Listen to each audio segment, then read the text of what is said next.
All right. So, look, I'm getting dumber actually watching this part of it. Can we just get to the OG and just hear what he says? Ultimately is something that springs from. Yeah, what's with the, anyone have any theories on what's up with the dislike count here?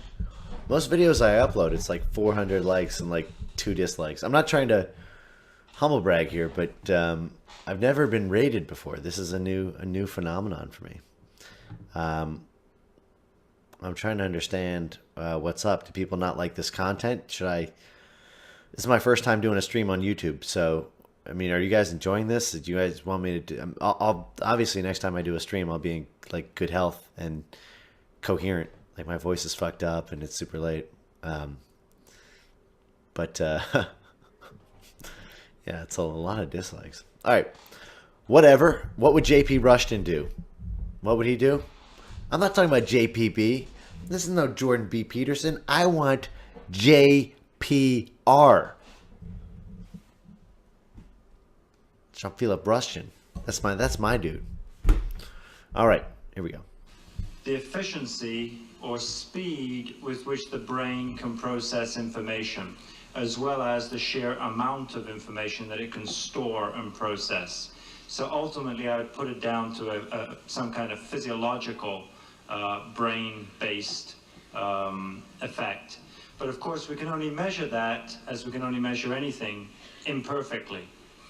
But I should say that this misconception about how bad IQ tests are really is a misconception. They are far from perfect, but you know, they're pretty good predictors, and they're pretty good predictors for black people just as they are for white people. So the black people who score with IQs of 129 like Einstein are going to do very well in university, thank you very much indeed.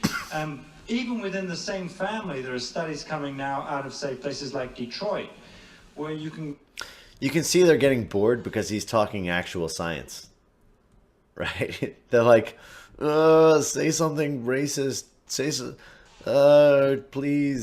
please, this is actual truth, and it makes us look dumb. Like, look at how dumb they look. They look impatient because someone's actually using facts, logic, and reason. Logos. Instead of using emotion, empathy, and lived experiences, pre-enlightenment values. Go into a black family and you will see a fair amount of variability among the children. So that some children may have an IQ as low as, let's say, 70. Another child may have an IQ of 85. And another child may have an IQ of, say, 105. Now, the child with an IQ of 105 does very well in the school system. If a child with an IQ of 85 has some troubles and may even have some brushes with the law. But the child with an IQ of 70 in that same family probably does not do well at school at all and has a lot of trouble with the law. So these things are not unpredictive. We have time for about 2 more questions. We'll go to a question from microphone number 1. Hello, I'm from Canadian University Press, and I have a question for Dr. Rushton. It's a 2-part question, actually, and it addresses the Pioneer Fund. How did you get involved with the Pioneer Fund? How much fun? Be a racist. And so it goes. The Pioneer Fund, by all of this. All doctrines and practices of racial superiority are scientifically. All right, guys. Look, I don't like to get dumber by listening to stuff. So some of this stuff in this like IRL comment section is just dumb. Like this girl just does like a poem, like a black like slam poem, 1989. Remember. So let's just. Some of the traits that I'm looking at, like for example, intelligence. People certainly have strong values about, and it's superior to have a higher IQ. But there are other traits, like for example, sociability, which some people might argue it's better to be more sociable and not to be too introspective. From an evolutionary point of view, superiority ultimately, and I'm sure Dr. Suzuki would agree, is only in terms of genetic fitness. And Dad42 just said, I fucking love science. I remember that Facebook group. I fucking love science. It's so, look, the alt-right is the party of I fucking love science. I don't know, are we still calling ourselves alt-right? Can you guys in the chat? Can you respond to the following question? Because I feel like there's been like an optics civil war over the past month, and a lot of people have run from the label alt-right, even like its progenitors. And I noticed a lot of people aren't really using the term as much. Like red pill me on the phrase alt-right. Are we still doing that? Or are we saying nationalist? Whatever. I'd be curious to hear what a jury of my peers thinks about labels.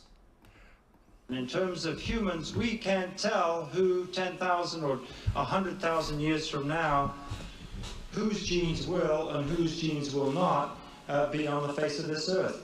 That, from an evolutionary point of view, is, I suppose, something like superiority. This has got nothing to do with racism. My question was, how does this policy coincide with academic time since physicists saw the result of theoretical physics in nuclear bombs, since we've seen chemical and biological warfare, scientists have realized, many of them, that you simply can't deal or act as if you're dealing with research in a vacuum. You're getting public funding to do this work, and the implications...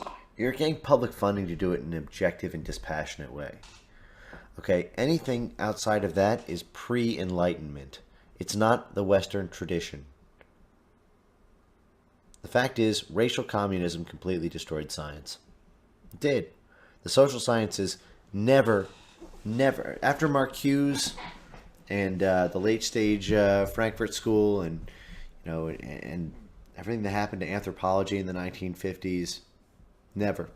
We never got social science back, which is why the field of psychology is dead, other than evolutionary psychology. You take biology out of psychology, it's a dead field. I was a psych major in college. You know what? We spent half the time talking about Freud. Freud.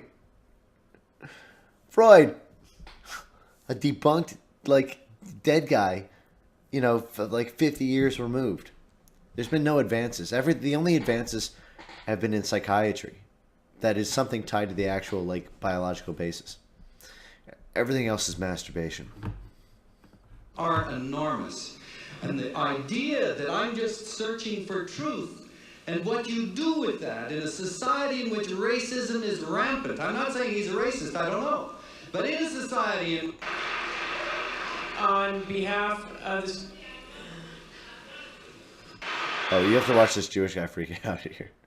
There's the guy who makes this big scene. Oh, okay. This guy. I fast forwarded through it, but this dude he tries to whip out his dick and it's embarrassing for everybody. He's like, oh, there's some penis joke, but all right, I have to wrap this up. I'm sounding incoherent. It's 2:06 in the morning.